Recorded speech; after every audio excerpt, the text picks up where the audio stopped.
Good evening दोस्तों। आज मैं आपके लिए लेकर के आया हूँ कक्षा 10वीं में हिंदी विषय का जो पहला पाठ है सूरदास के पद, उसका सेकंड पद है। तो लीजिए, आपके सामने प्रस्तुत है।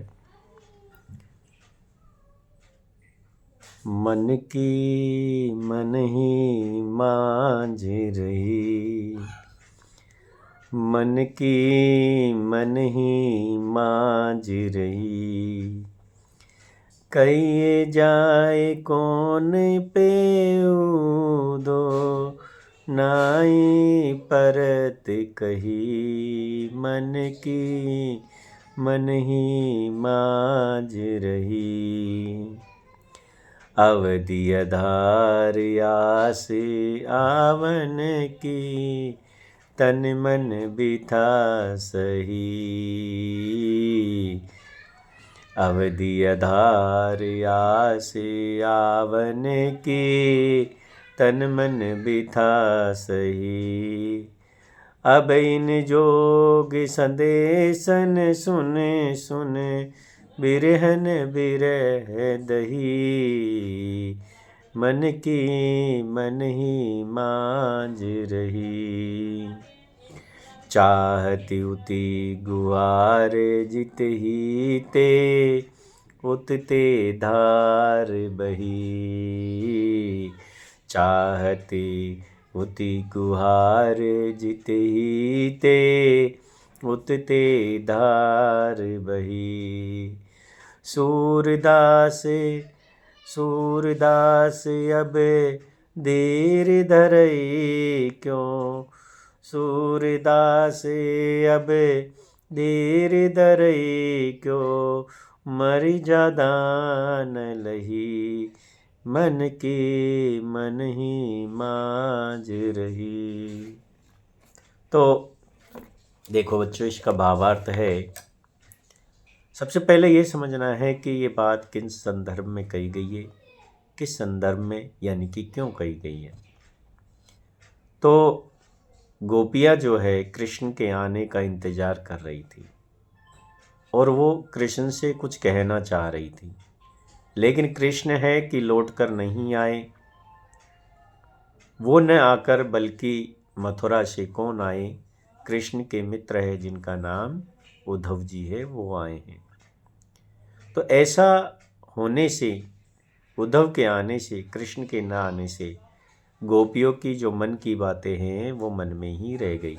इसलिए कहती है, मन की मन ही मन की मन की मान मन की मन ही मांझ रही, कि हे उद्धव, हमारी जो मन की बात है वो मन में ही रह गई है, दिल की ख्वाहिश दिल में ही रह गई है। कहिए जाए कौन पे उद्धव नाही परत कही। गोपियाँ कह रही है कि हम अपने दिल की बात, अपने मन की बात किसको जाके बताएं, ना ही परत कही, और जो कृष्ण है उन्होंने कोई जवाब भी नहीं दिया। तो बताओ अब हम क्या कहें। अवधि आधार आश आवन की, तन मन बिथा सही। अवधि यानी समय, आधार जीवन का आधार, आश यानी आने की, आश यानी उम्मीद, आवन यानी आने की, कि हमने कृष्ण की आने का जो समय है उसको एक उम्मीद मान करके हमने कृष्ण वियोग से मिलने वाली जो पीड़ा है, व्यथा यानी पीड़ा, व्यथा यानी पीड़ा है, उस पीड़ा को तन और मन से सहन किया है। कृष्ण के आने के जो समय है कि इतने दिन बाद कृष्ण आ जाएंगे, इसको हमने अपने जीवन में एक उम्मीद, एक आशा सोच करके कृष्ण वियोग से मिलने वाली जो पीड़ा है उसको हमने तन मन से सहन किया है। अब इन जोग संदेशन सुन सुनी। गोपियाँ कह रही है कि अब उद्धव, ऊपर से तुम हमें क्या सुना रहे हो, योग संदेश सुना रहे हो, और तुम्हारे जो योग संदेश को हम जब सुनती है, तुम बार बार हमें सुना रहे हो, तो इससे हमारा जो दुख है, कृष्ण वियोग का जो दुख है, विरह यानी अलग होने का दुख, वियोग का दुख। विरहिणी, हम गोपियाँ जो है, विरहिणी किसे कहा? जो विरह में जी रही है। कौन जी रही है? गोपियाँ जी रही है। तो गोपियों का जो दुख है, कृष्ण वियोग का जो दुख है, वो घटता नहीं है, बल्कि और भी ज़्यादा बढ़ जाता है। विरह दही, विरह की अग्नि और भी ज़्यादा बढ़ गई है। चाहती उती गुहार जिति ही ते, कि हे उद्धव, अब तुम्हारे जो ये योग संदेश है, जो विरह है, जो आग है, जो पीड़ा है, इससे हम बचना चाहते हैं। इस योग संदेश से बचना चाहते हैं। और इससे बचने के लिए गुहार यानी पुकारना, जीती ते यानी जिधर, हम तुम्हारे इस योग संदेश से बचने के लिए जिसे पुकारना चाहती है। तो अब हमें मालूम हुआ कि ये पीड़ा पहुंचाने वाला संदेश, ये योग संदेश है, ये उधर से ही भेजा गया है। उधर से ही ये धारा बह रही है। किस तरफ से बह रही है? कृष्ण की तरफ से बह रही है, क्योंकि कृष्ण के यहीं से कौन आए? उद्धव जी आए हैं। फिर कहा, सूरदास अब धीर धरें क्यों मर्यादा न लही। सूरदास जी कहते हैं कि गोपियाँ उद्धव से कह रही है कि हे उद्धव, अब तुम ही हमें ये बताओ कि अब हम धैर्य धारण भी करें तो कैसे धारण करें। क्यों? क्योंकि जो श्री कृष्ण है, उस कृष्ण ने तो अपनी कोई मर्यादा भी नहीं रखी है। क्यों? क्योंकि जो प्रेम की मर्यादा का पालन करता है, वो प्रेम में किसी को पीड़ा नहीं देता है, तो मर्यादा नहीं रखी है। तो ये हो गया बच्चों भावार्थ। अब आते हैं इनके शब्दों की बात करते हैं। तो मांझ यानी मन में, मांझ यानी में, किस में? मन में। कहिए जाए किससे जाकर कहिए जाए किससे जाके कहे, ना ही परत कोई जवाब नहीं आया।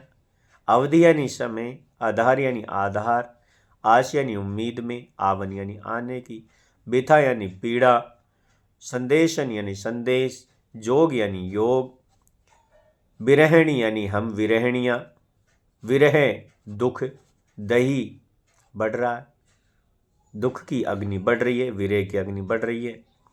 गुहार यानी पुकारना, ठीक है। तो मर्यादा यानी मर्यादा, ये हो गए शाब्दिक अर्थ। अब आइए अलंकार के ऊपर। तो अवधि, आधार, आस, आवन की, तो अ वर्ण की बार बार आवृत्ति होने से इस पंक्ति में अनुप्रास अलंकार का प्रयोग हुआ है। दूसरी सुनिए, सुनी सुनी। सुनी शब्द की लगातार दो बार आया है, आवृत्ति हुई है, इसलिए पुनरुक्ति प्रकाश अलंकार का प्रयोग किया गया है।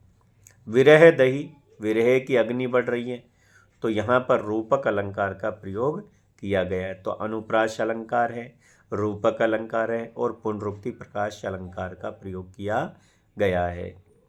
फिर आइए भाषा के पर। तो इसकी भाषा भी क्या है? ब्रिज भाषा है। इसके अंदर कौन सा रस का प्रयोग किया गया है? वियोग श्रृंगार रस का प्रयोग किया गया है। और इसमें काव्य गुण कौन सा प्रयोग किया गया है? माधुर्य गुण का प्रयोग किया गया है।